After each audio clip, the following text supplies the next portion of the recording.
다니엘 5장입니다. 다니엘 5장은 여기 이제 성경에 뭐 소제목이 있는 부분은 보겠지만 그 바벨론 제국이 종말되는 모습이고요.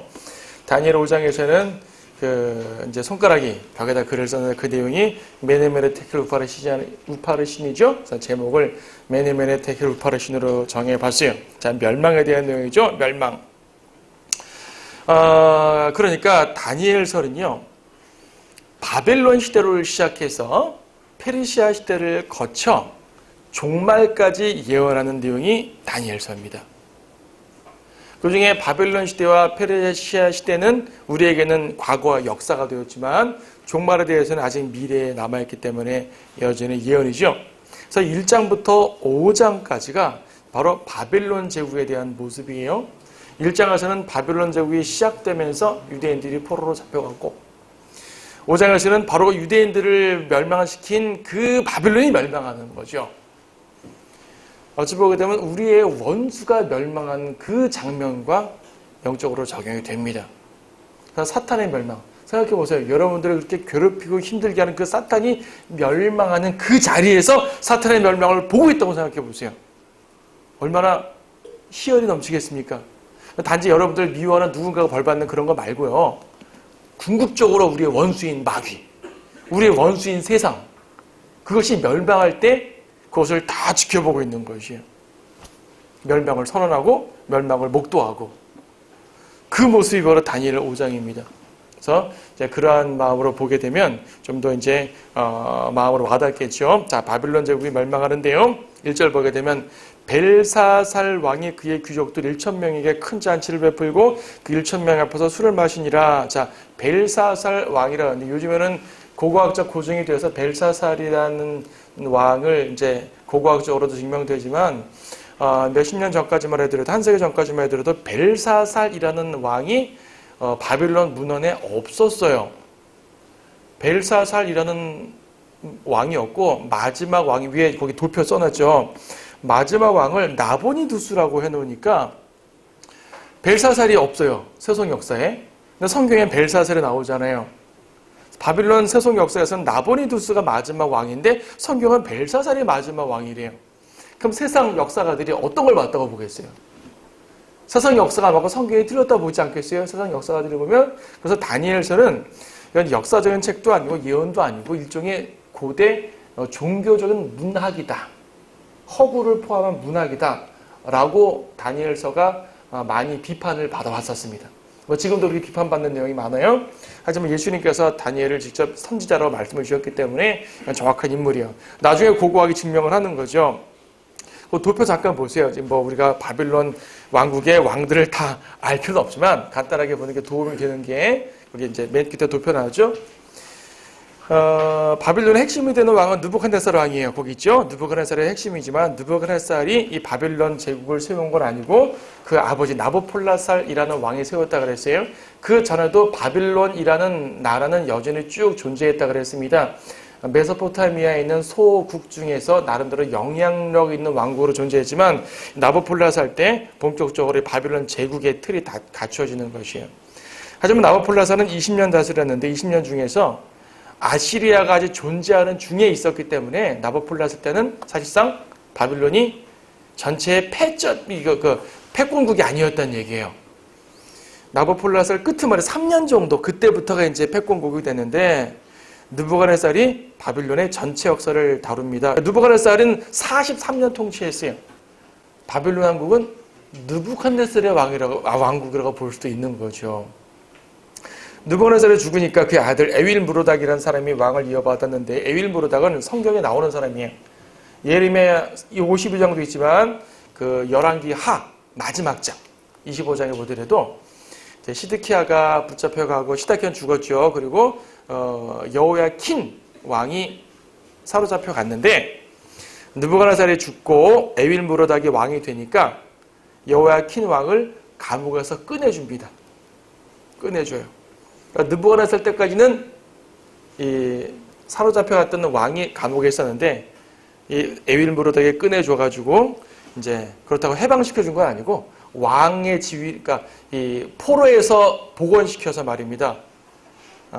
귀족의 지위를 주고 이제 바빌론 왕궁에서 편안하게 살게 해주는 거죠. 그 사람이 에윌므로닥이고요. 근데 에윌므로닥은 반역당해 죽습니다. 사위인 네르갈사렛을 이것도 성경에 나와요. 성경에 나온 인물이에요. 반역해서 왕이 됐는데 그 아들 라바시 마르둑이라는 사람이 또 이어받았고, 근데 이 사람은 이제 1년도 못 돼서 죽어요. 맞아 죽어요. 반역으로 죽죠. 나보리두스가 왕이 됩니다. 나보리두스는 총 17년을 다스렸는데 혼자 다스린 게 아니라 그의 아들인 벨사살과 함께 공동 통치를 해요. 나보리두스는 주로 전쟁터에 나가 있고요. 벨사살이 왕궁에 있습니다.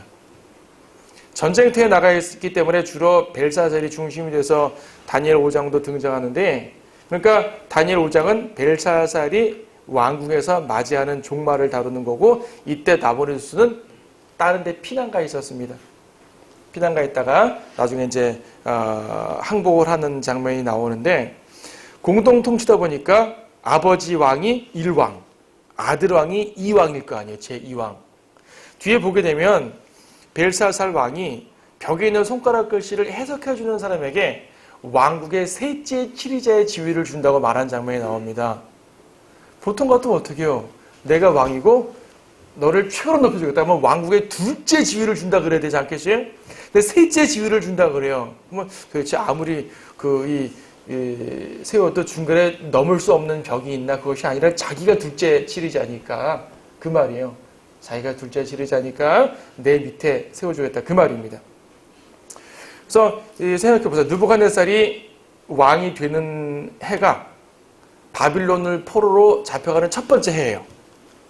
그리고 그때부터 70년 뒤에 유대인들이 돌아오죠.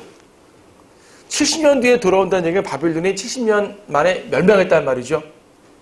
그렇죠? 멸망했단 말이에요. 그래서 벨사살이 멸망하는 그 해, 그때부터 2년 후에 코레스가 유대인들을 귀환시킵니다. 지난번에 말씀드렸듯이 바빌론이라는 제국은 되게 역사적으로 짧은 국가입니다. 짧은 국가를 왜 세웠냐? 유다의 멸망을 위한 심판의 몽둥이였을 뿐입니다. 유다를 책망하기 위해서 세운 유일한 나라, 오직 그 목적으로만 세운 나라, 그 목적이 다 끝나니까 멸망시켜버린 나라. 사탄이 그렇습니다. 사탄을 왜 하나님이 살려두십니까? 십자가에서 다 죽여버려도 되잖아요. 완전 멸망시켜도 되잖아요. 하지만 사탄은요, 하나님의 심판의 도구입니다. 이 세상에 벌어지는 수많은 악행들은 사탄이 하는 일인데 하나님이 때때로 그것을 허락해 주시는 것입니다. 허락. 그래서 사탄이 멸망하는 마지막 때가 또 존재하겠죠. 그래서 이제 이 바빌론 역사를 간단하게 본 이유는 바빌론 역사가 하나님의 백성을 심판하는 그런 역사였고, 그것이 끝나면서 그들도 사라진다는 것을 보여주는 것이고, 70년밖에 안 된, 7, 80년밖에 안 된 짧은 역사 속에 하나님을 쓰신 그런 모습을 보여줍니다. 그러니까 다니엘은요, 느부갓네살 때 거기서 이제 총리를 한 거죠. 총리란 말 안 썼지만 최고 치리자가 했었고, 에윌므로닥 때 다니엘이 어떻게 했는지는 몰라요. 네르갈사렛 때 다니엘이 무슨 일을 했는지는 몰라요. 안 나와 있어요. 벨사살 때 등장하는데 그 4장과 5장은 엄청난 시간, 20년 이상 되는 시간이에요. 지금 4장, 5장 사이에는 꽤 긴 시간인데 뒤에 보겠지만 5장에서 벨사살 왕 때도 다니엘이 정상적으로 정사를 보는 사람이 아니었습니다. 이때 다니엘의 나이는 대략 90세가 넘습니다. 90세. 그렇죠. 한 20살 때 잡혀왔다 하더라도 70년이 지나니까 90세 됐을 거 아니겠어요. 그러니까 중간에 어느 순간에 은퇴해 있는 것이에요. 정상적 은퇴했는지 어떤 실각했는지는 모르겠습니다. 근데 그런 모든 과정마저도 주님이 쓰고 있습니다. 지금. 자, 본문으로 들어갑니다.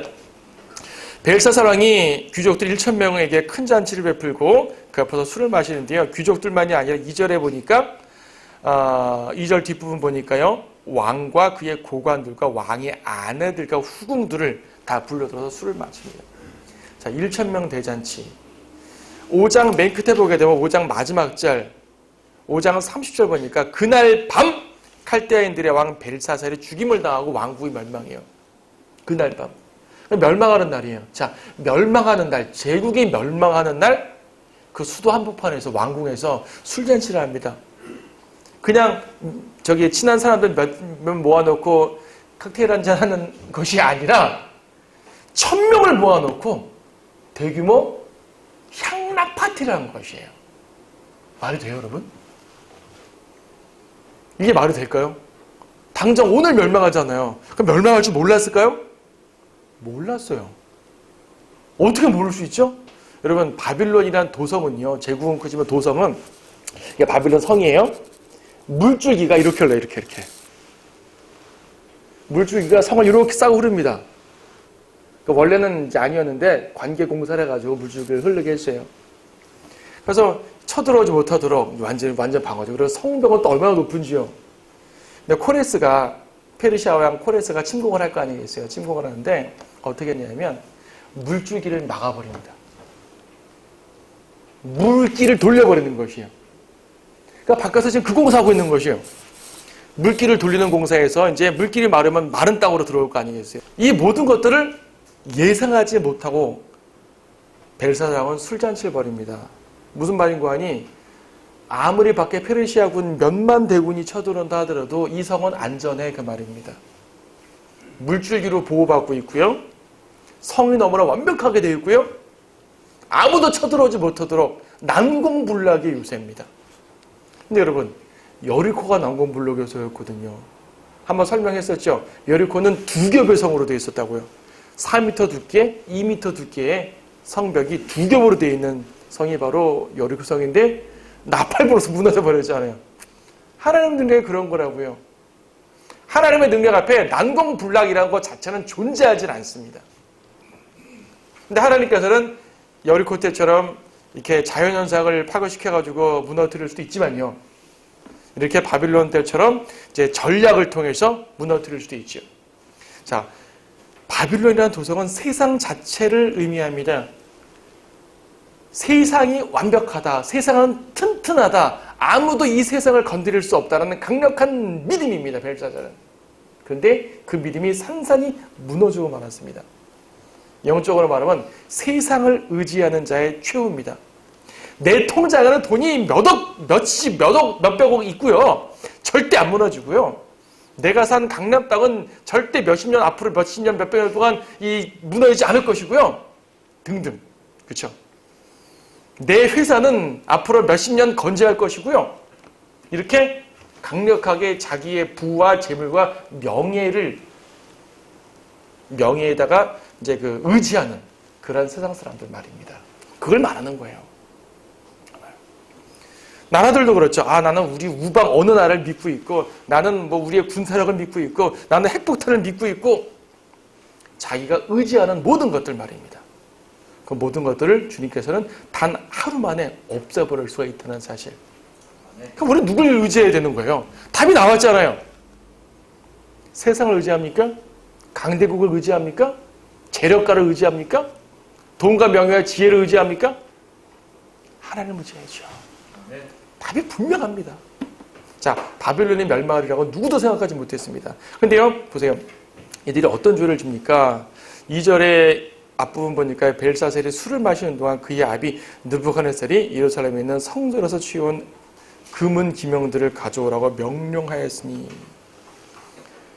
예루살렘에 있는 성전에서 가져온 금은 기명들. 성전에는요, 이렇게 번제 드리고 하는 그런 기본적인 제사 도구만이 아니라 성전 안에서 활용되는 수많은 도구들이 많아요. 그 중에 이제 금, 은 잔들입니다. 그걸 왜 갖고 왔습니까? 3절. 그때 예루살렘에 있던 하나님의 집에 성전에서 취했던 금 기명들을 가져오니 왕과 그의 고관들과 왕의 아내들 후궁들이 그것들로 술을 마시더라. 여러분, 하나님께 바쳐진 거는 거룩해집니다. 여러분, 거룩이란 말 알죠? 거룩이란 말은 도덕적으로 경건하다는 말이 아니라 원래 거룩의 의미는 구별됐단 말입니다. 그래서 구약시대에 우리 집에서 기르던 어린 양을요, 성전에 갖다 바치잖아요. 제물로. 이 양은 주님께 바쳐졌기 때문에 구별돼서 거룩해진 겁니다. 이건 다시 나 물를게요. 물을 수 없어요. 물을 수 없습니다. 그래서 우리가 주님께 헌신해, 영적 견지에서 주님께 헌신했잖아요. 주님께 드렸잖아요. 여러분, 거룩해진 거예요. 구별됐던 의미로. 근데 우리는 거룩해진 우리의 성전을 자꾸 세상을 위해 쓰고 있잖아요. 자기 자신을 위해 쓰고 있잖아요. 거룩하게 구별해드린 것을 다시 내 것으로 가져와 물리는 거예요. 이건 죄예요. 엄청난 죄예요. 영적 견지에서. 벨사살 욕하지 말라는 얘기예요. 우리가 수많은 육신적 행동들을 통해 이런 일을 하고 있다는 사실이죠. 이 거룩한 몸을 말입니다. 그렇죠? 예. 우리가 이제 영적으로 반성해야 될 부분이고 어쨌든 지금 이 사람은 이렇게 했습니다. 성전을 모독했고요. 그것은 곧 하나님을 모독한 것입니다. 자, 성전 기명들을 감히 향락의 도구로 삼았습니다. 그뿐 아닙니다. 4절 보니까 그들이 술을 마시고 금으로 만든 신들과 은으로 만든 신들과 노수로 만든 신들과 철로 만든 신들과 나무로 만든 신들과 돌로 만든 신들을 찬양하더라. 우상 숭배. 이래서 하나님께서 멸망시켰거든요. 이상하죠. 우리 지난 시간은 뭘 했습니까? 이방인들은 원래 하나님 백성 아니니까 우상 숭배했다는 이유만으로 멸망하는 건 아니라면서요. 자, 분명히 지난 시간에 그 4장 27절 말씀드리면서 이방인들은 어차피 하나님 백성 아니었기 때문에 우상 숭배 자체를 가지고 그 왕국의 존립을 말하지 않는다. 오히려 그 도덕성을 더 중요하다고 말씀드린 바 있습니다. 기억하십니까? 근데 우리가 우상 숭배 때문에 멸망했거든요. 그건 무슨 말이에요? 이건 이들의 단순한 우상 숭배 때문에 멸망한 것이 아니에요. 이들은 하나님의 능력을 몇 번씩 맛봤습니다. 느부갓네살이 꿈을 2번 꾸면서 또 사드락과 메삭과 아벳느고 앞에서 하나님의 능력을 분명히 목도했잖아요. 목도했어요. 목도하면서도 느부갓네살은 여전히 자기 신을 섬겼어요. 거기까지 넘어갔습니다. 근데 감히 자기 신을 섬기는 까지 섬기는데 하나님을 모독하면서 하나님을 자기 신보다 밑으로 집어넣었다는 얘기예요. 이게 못 참을 일입니다. 하나님께. 자, 이방인들이 자기 신 섬기는 거는 어차피 죽어서는 지옥 가면 되는 것이고 이 세상에서는 그거 가지고 제국을 심판하는 건 아니라니까요. 그런데 그들이 여호와 하나님을 자기들 신 밑으로 집어넣게 되면 이유가 달라져요. 하나님의 능력을 완전히 무시하는 거지 않습니까?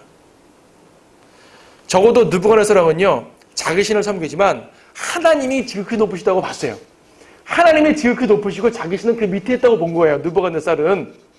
근데 벨사살은 그렇지 않았습니다. 벨사살은 자기들의 신이 하나님보다 높다고 본 것입니다. 이거는 우리 하나님의 심판의 분명한 이유가 되는 것이지요. 이방인들. 자, 심지어 이방인들은요, 바빌론이 느부갓네살이 이렇게 유다를 멸망시켰을 때도 옛날 고대인들은 그렇습니다. 전쟁에서 이기게 되면 내가 힘들어서 이긴 것이 아니라 내 신이 너희 신보다 세기 때문에 이겼다. 항상 이 개념이거든요. 바빌론의 신이 유다의 신보다 세기 때문에 이긴 것이라고 생각을 합니다. 근데 하나님은 다니엘 등을 통해 가지고 아니야, 비록 유다가 멸망했지만 그건 내 심판일 뿐이고 사실은 유다의 하나님이 더 위대해라는 걸 보여주었단 말입니다. 근데 벨사살은 그걸 깡그리 무시하고 말았어요.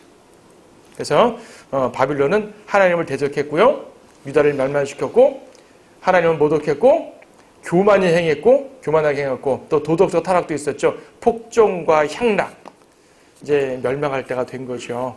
분량이 다 찬 것입니다.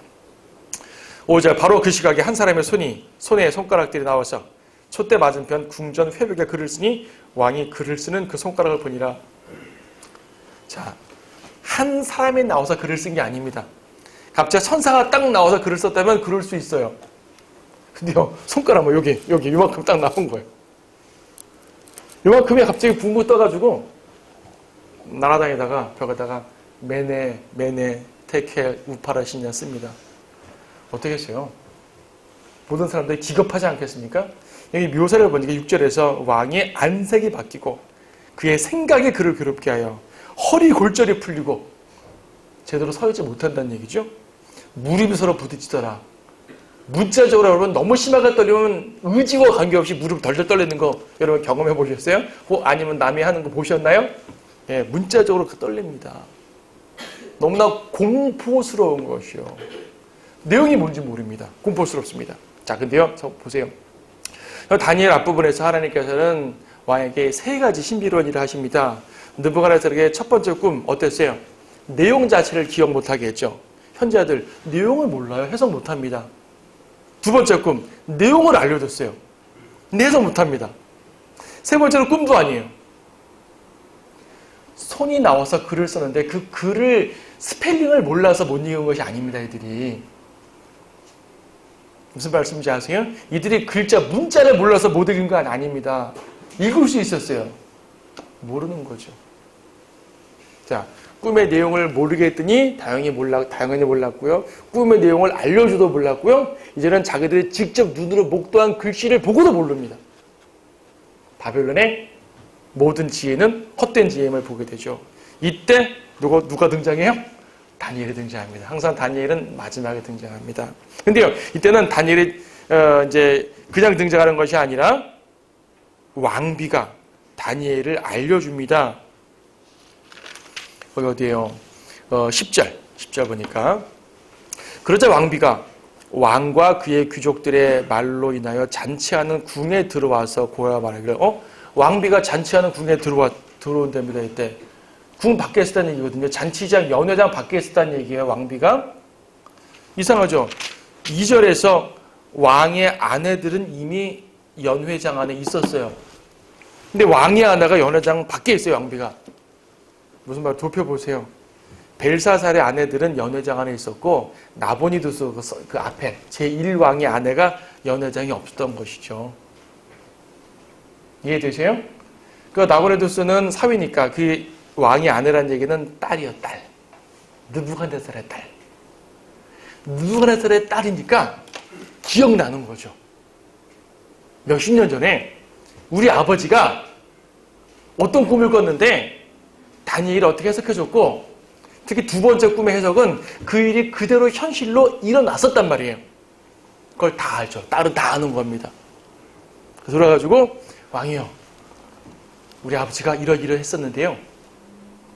바로 그때 다니엘이 이렇게 했었는데요 하면서 알려주는 거죠.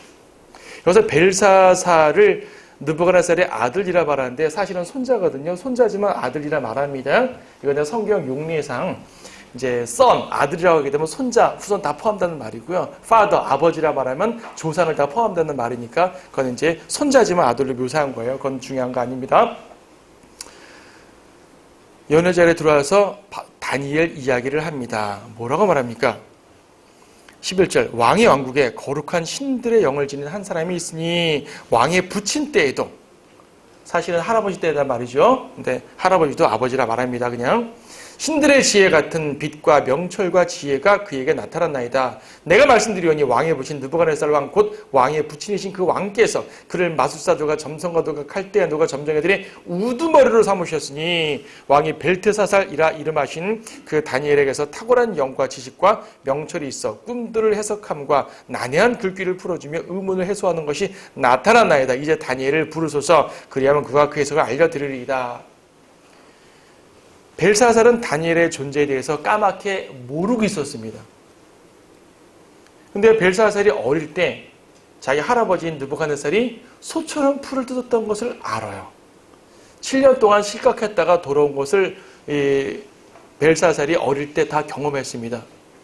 저런 일이 벌어졌었네. 그럼 당연히 다니엘을 알고 있어야죠. 다니엘을 모르는 것이에요. 다니엘은 이 느부갓네살 이후 20년 어느 순간부터 다니엘은 이제 정계에서 물러나 있었고요. 어떤 이유인지 모르지만, 그리고 벨사살은 까맣게 잊고 있었고, 다니엘을 불러들이자 맞아, 내가 기억하는 다니엘, 당신은 위대한 하나님의 종이었죠? 라고 그에게 경건하거나 말하는 것이 아니라 그가 말하는 것을 보세요. 13절, 그래야 다니엘이 왕 앞에 불려오니 왕이 다니엘에게 일러 말하기를, 내가 내 부왕께서 유다에서 데려온 유대에 사로잡힌 자들의 자손인 다니엘이냐? 뭐 하는 거예요,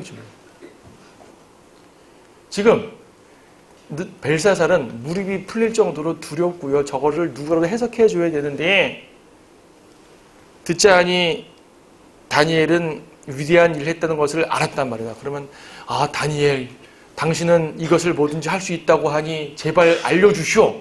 부탁을 해도 모자랄 만에 하는 말이, 내가 포로 중에 있는 다니엘이냐? 다니엘은 포로가 아닙니다. 더 이상. 처음엔 포로였지만 적어도 다니엘은요 40년 이상 왕국의 총리였어요. 40년 이상 왕국의 대표 치리자였는데 그에게 그 포로 출신이냐? 라고 말하는 것이 말이 됩니까? 말이 안 되잖아요. 무슨 말이에요? 성도가 세상에서 아무리 일을 열심히 해봤자 세상에 기억하는 건 예수적일 뿐이에요. 세상은 성도들을 예수쟁이 이거로밖에 안 보는 겁니다. 때때로 세상과 친하게 되면 세상이 우리를 친구처럼 여겨줄지 모르지만 결과적으로 세상은 우리를 미워하는 존재입니다.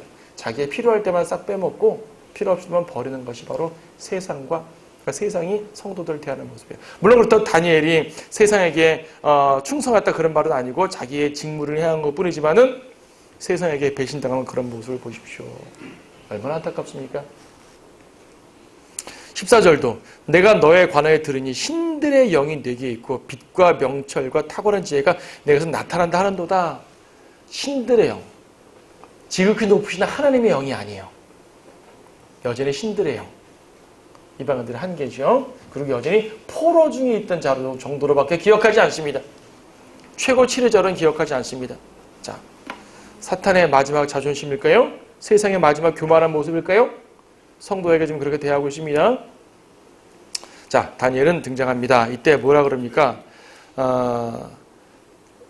16절에서 내가 너의 관하에 들으니 너는 해석을 할 수 있고 의문을 해소한다는도다. 이제 내가 이 글을 읽고 그 해석을 내게 알려주면 너는 주홍색으로 옷 입을 것이요 금목걸이를 목에 두를 것이며 왕국의 셋째 치료자 될 것이라. 이 말도 어땠을까요? 다니엘은 글씨를 보자마자 무슨 뜻인지 알았습니다. 이 글씨는 멸망이거든요. 심판이거든요. 근데 심판할 왕국에서 셋째 치료자가 되게 해준대요. 금목걸이, 주홍색 옷, 금목걸이 이거요 다니엘이 40년 동안 입었던 거예요. 특별한 거 아닙니다. 그걸로 나를 어떻게 한다고? 필요 없어요. 셋째 치료자? 난 둘째 치료자도 해봤다 이거예요. 세상의 모든 영역 다 누려본 다니엘입니다. 감히 그 노선지자 다니엘 앞에 세상이 무언가를 제공해 주는 건 다니엘 볼 때 아무 소용없죠. 그것도 지금 멸망할 나라라니까요. 여러분 멸망할 나라에서 여러분에게 무엇인가를 제공한다면 가겠습니까? 그 나라가 멸망할지 분명히 보이는데 그 나라에서 여러분을 초대해가지고 국회의원 시킨대요. 가겠어요? 자, 어느 기업에서 딱 보니까 분명히 내일 도산할 게 뻔한 기업이에요. 부사장으로 취임해달래요. 가겠습니까? 가겠어요? 안 가죠. 분명히 내일 도산할 은행인데 돈을 맡겨달래요. 맡기겠어요? 안 맡기죠. 다니엘이 뭐라 그럽니까? 17절에서 그러자 다니엘이 대답하여 왕 앞에 말하기를 왕의 선물들은 왕께서 가지시고 왕의 상들도 다른 사람에게 주소서. 다 필요 없습니다. 그래도 내가 그 글을 왕께 읽어드리고 그 해석을 알려드리리이다. 자, 다니엘은 4장에서 느부갓네살 왕 앞에서는 뭐라 하냐? 왕이여 영원히 사소서. 극도의 존경과 예우를 했어요. 어쨌든 세상 왕이라도 하나님의 권세를 주신 왕이기 때문에 자기의 위치상 이제 세상 권세에 복종하라는 정상적인 성도의 모습을 보였었죠. 하지만 여기서는 안 그래요. 멸망하는 그날이라니까요. 아무리 그리스도인이 세상 권세에 복종한다 한들 당장 멸망하는 권세 앞에 복종할 이유가 있겠을까요? 특히 이 멸망은 일종의 원수가품이거든요. 원수가품. 자, 다니엘이 이렇게 말합니다. 더 이상 왕에게 예의를 갖출 필요가 없는 상황이죠. 당신 가지십시오. 그래도 해석은 해드릴게요. 자, 해석해주기 전에 다니엘은 한 번 더 선지자들에게 선포를 합니다. 4장에서 느부갓네살에게도 상당히 극도로 조심하는 가운데 선지자적 선포를 했습니다. 4장 27절에서 뭐라 했습니까? 의로운 행위로 왕의 죄들을 단절하시고 가난한 자들에게 자비를 베푸시고 죄악을 끊으소서. 도덕적으로 죄짓지 말라. 가난한 자들에게 베풀라 했습니다. 이때도 선지자도 선포를 합니다. 책망을 합니다. 책망. 뭐라 그럽니까? 18절부터 쭉 내용인데 하나님께서 당신의 아버지 느부갓네살을 이렇게 높은 영으로 키워주셨습니다. 그런데 그가 교만해짐으로 하나님께서 그를 7년 동안 풀먹게 하셨어요. 당신 거 다 봤잖아요. 다 봐놓고 왜 계속 똑같은 짓을 하십니까? 그러므로 오늘 멸망할 줄 아십시오. 라고 말하는 것입니다. 지금 다니엘은 여기서 18절부터 쭉 인용되는 내용이 바로 4장에서 느부갓네살의 소처럼 풀을 뜯었던 그 장면을 인용하고 있습니다. 무슨 말입니까? 다니엘의 4장에서는요, 느부갓네살에게 극도의 존경으로 조심스럽게 얘기했지만 다니엘 4장 29절 보니까 12달의 마지막이라고 그랬거든요. 다니엘이 느부갓네살에게 조언을 드렸지만 느부갓네살은 1년 동안 조언을 듣지 않고 계속 죄를 지은 거예요. 지금 계속. 다니엘이 얼마나 화가 났겠어요. 내가 지금 자기 살 길 마련해 줬는데 계속 저러고 있는 것이에요. 아마 엄청 화가 났을 것이에요. 화났다는 표현은 없지만 결국 저 10년 동안 소처럼 풀을 뜯었잖아요. 이 장면을 마음속에 계속 갖고 있는 것이죠. 벨사살 보고 처음 한 얘기가 바로 그거죠. 너희 할아버지, 너희 아버지 느부갓네살이 어떤 줄 알아? 내가 경고했는데 말 안 들었어. 하나님의 말씀으로 경고했는데 말 안 들었어. 근데 그 모습 다 너 봤잖아. 근데 왜 아직도 그러는 거야? 책망이죠. 물론 반말로 하진 않았겠지만 책망입니다. 그래서 24절에 내용 나옵니다. 기록된 그런 이것이니 메네메네 테클 우파르시니라. 자, 여기 해석에 나오죠. 메네라는 말은요, 거기 써 있어요. 헤아리다. 단어 뜻 자체가 헤아리다라는 뜻이에요. 테켈, 달아보다, 저월에 달아보다. 페레스, 그러니까 우파르신인데요. 우라는 말은 and, then 같은 이제 그리고라는 말이고요. 우파르신이라면 파르신. 파르신은 이제 파레스가 원형인 거죠. 동사 원형. 파레스는 나누어지다라는 말입니다. 그러니까 메네메네 테크 우파르신은 이런 말이죠. 시적으로 헤아렸도다, 헤아렸도다, 달아보았도다, 그리고 나누어졌도다. 이렇게 쓴 거예요. 그러니까 모든 현자들이 다 그걸 읽었습니다. 지금 왕도 헤아려졌도다. 뭔 말이냐? 글쎄요, 임금님 분명히 헤아려졌도다, 헤아려졌도다, 달아보았도다, 나누어졌도다. 저게 무슨 말일까요? 이 말 갖고 아시겠어요? 헤아려졌도다, 헤아려졌도다, 달아졌도다, 나누어졌도다. 이게 무슨 말이에요? 사행시야, 사행시. 아무도 이해 못했죠. 읽지 못한 게 아니라 해석을 못한 겁니다. 다니엘 해석해 주는 거죠. 메네란 말은 헤아리다란 말인데 하나님께서 왕의 왕국을 헤아려보고 끝냈단 말입니다. 무슨 말이에요? 헤아리셔서 끝냈다? 여러분의 삶의 날수를 헤아렸단 말이에요. 바빌론의 연수를 헤아렸단 말이에요. 다 끝났단 얘기죠. 여러분의 인생에 연수가 있겠죠? 우리는 모르지만 하나님 안에서 아시겠죠? 연수가 헤아려지게 되면 끝나는 것입니다. 그리스도인들은 육신의 연수가 헤아려져도 관계없어요. 영원의 연수가 남아있으니까. 하지만 세상 사람들은 어떻습니까? 육신의 연수가 끝나면 끝나는 것이잖아요. 그럼 그 다음에 대비해야죠. 여러분들은 대비하셨잖아요. 영원의 연수 대비하셨죠. 세상 사람들은 영원의 연수를 대비하지 않습니다. 그래서 연수를 헤아려 보니까 끝날 때가 됐단 말입니다. 테켈은 달아보다는 말인데 왕을 저울에 달아보았더니 부족함이 나타났다. 다시 말해 함량미달이란 말이죠. 여러분 오늘날 함량미달인 사람들이 얼마나 많습니까? 함량미달인 목사, 함량미달인 교회, 함량미달인 성도들. 그래도 구원은 받았으면 구원의 함량은 된 거죠. 구원의 함량은 뭐야? 믿음이잖아요. 믿음이라는 함량만 되면은 되는 거예요, 무조건. 그리스도의 보혈이라는 함량만 있으면 되는 거예요. 근데 아무리 교회를 열심히 다녀도 보혈이라는 함량이 들어와 있지 않으면은 그는 미달이죠. 영적 적용하는 겁니다. 여기는 역사적인 상황이고 우리에게 적용해 볼 때 오늘날 수많은 사람들이 테켈에 다 써 있는 거예요, 지금.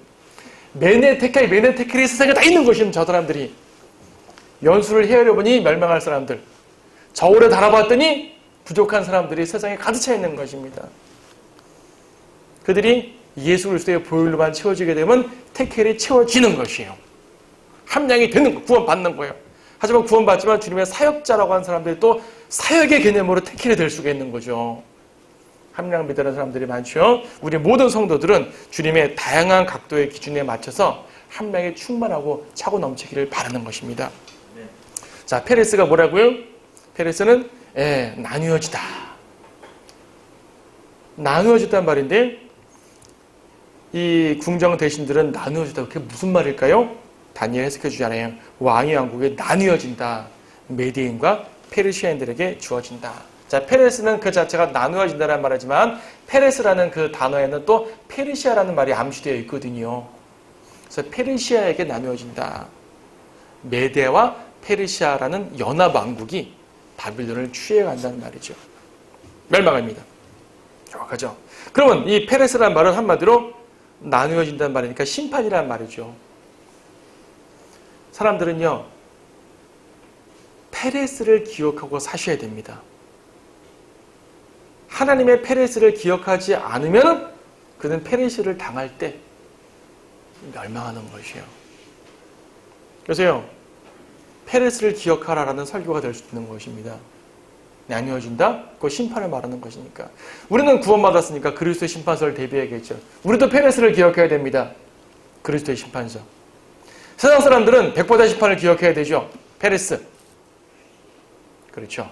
멸망을 기억하란 말이에요. 단어 뜻은 나누어진다는 말이지만 결과적으로 멸망을 말하는 것이니까 멸망과 심판을 말하는 것이니까 그래서 메네, 테켈, 페레스를 기억하고 사는 사람은 현명한 사람들입니다. 이걸 기억하지 못하고 사는 사람들이 세상에서 멸망할 세상 사람들이 되는 것이죠. 자, 어땠습니까? 그래서 그래도 29절을 보니까 벨사살은 그래도 약속은 지키는 사람이었네요. 다니엘에게 주홍색으로 옷 입히고요. 목에 금목걸이 걸어주고요.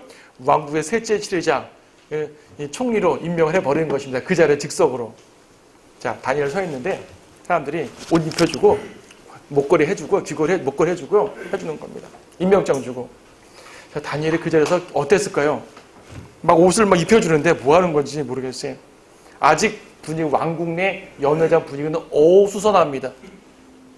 잠시 후 밖에서 엄청난 비명이 들립니다. 사람들이 죽고요. 곧이어 연회장 문이 가득 확 열리더니 페르시아 군사들이 쳐들어오는 것이요. 뭐 연회장 바로 그 자리에 죽었는지 몇 시간 지나 죽었는지 모르겠지만은 다 멸망하는 거죠. 바로 그날 밤 멸망했다고 하니까. 당장 멸망하는 그 나라의 셋째 지휘자 아무 의미가 없습니다. 다니엘은 그 자리에서 그 멸망을 목도합니다. 영역의 세월이죠. 다니엘은 바로 그 자리에 70년 전에 포로로 잡혀왔던 사람이었어요. 70년 전에 포로로 잡혀왔던 바로 저 자리에 내가 서 있었다. 뭐 그런 개념이 되겠죠. 그리고 3년 동안 왕립학교에서 교육받고 저 자리에서 왕을 처음 아련했었고요. 그리고 저 자리에 서가지고 이 모든 정사를 운영했었고 바로 이 자리에서 그 왕국이 멸망하는 것을 목도하는 겁니다. 사람들이 아수라장이 돼가지고 멸망하고 소리치고 죽고 끝나는 장면, 새 왕이 오는 장면을 딱 목도하는 그 한가운데, 세상의 한가운데입니다. 자기를 포로로 잡아온 그 나라. 그러니까 이 다니엘은 나름대로 그 포로가 된 상태에서 충성하고 살았지만 그 마음 한구석에서는요, 계속적으로 주님, 이 나라 언제 멸망시킬 것입니까? 우리를 멸망시키는 원수의 나라입니다. 그 마음이 없었겠습니까? 그 장면을 눈으로 보게 되는 것입니다. 다니엘은요, 아마 저 같으면 환희에 가득 차서 박수를 쳤는지도 모르겠어요. 아니면 감격의 눈물을 흘렸을까요? 자기의 영역의 세월에 대해서 어떤 보상을 받는다고 생각했을까요? 그런 모든 감정과 상황이 녹아져 있는 상황이 바로 다니엘 5장 30절 말씀입니다.